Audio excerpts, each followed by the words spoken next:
শতকরা মুক্ত আমার সময় সাহসী সন্তান শহীদ প্রেসিডেন্ট জিয়াউর রহমানের আদর্শকে বাস্তবায়ন করতে গিয়ে বারংবার কারাবরণ করে যার অহংকার, আমার রাজনীতি গুরু সময়ের সাহসী সন্তান সাবেক জেলা ছাত্র দলের সভাপতি জনাব জাকির খানের অন্তরের অন্তঃস্থল থেকে জানাই আপনাদেরকে সংগ্রামী শুভেচ্ছা।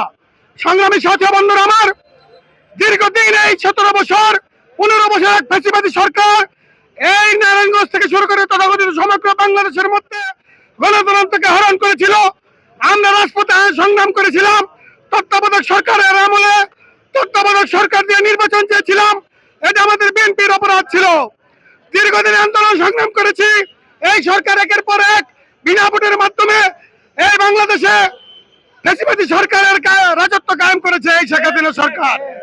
সংগ্রামী সাথী বন্ধুরা আমার, দীর্ঘ কিছুদিন আগে আমাদের সন্তানদেরকে ছাত্র জনতাকে নির্মমভাবে এই পুলিশ বাহিনী দিয়ে হত্যা করেছে এই শেখ হাসিনা সরকার, এবং ছাত্রলীগের ক্যাডারদের দিয়ে নির্মমভাবে আমাদের মুক্ত আবু সাইদকে হত্যা করেছে। সংগ্রামী সাথী বন্ধুরা আমার, হত্যা করেছে আমাদের জাতীয়তাবাদী দলের অন্যান্য কর্মীদেরকে। সংগ্রামী সাথী বন্ধুরা আমার, গতকাল মাগুরা জেলা থেকে শুরু করে সমগ্র বাংলাদেশের বিভিন্ন জেলায় হ্যামলেট পরিহিত ওই আওয়ামী লীগের প্রেতাত্মা খুনি শেখ হাসিনার দোসররা পুনরাবৃত্তি ঘটানোর জন্য রাজপথে নেমেছিল।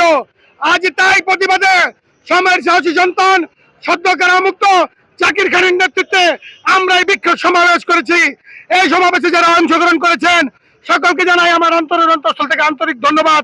অন্যান্য নেতৃবৃন্দকে ঐক্যবদ্ধ থাকার জন্য আহ্বান জানিয়ে পুনরায় রাজপথে সংগ্রাম গঠিত করার জন্য একত্রিত থাকার জন্য ধন্যবাদ জানিয়ে আমি আমার বক্তব্য এখানে শেষ করছি। বাংলাদেশ জিন্দাবাদ, বাংলাদেশ জাতীয়তাবাদী দল জিন্দাবাদ।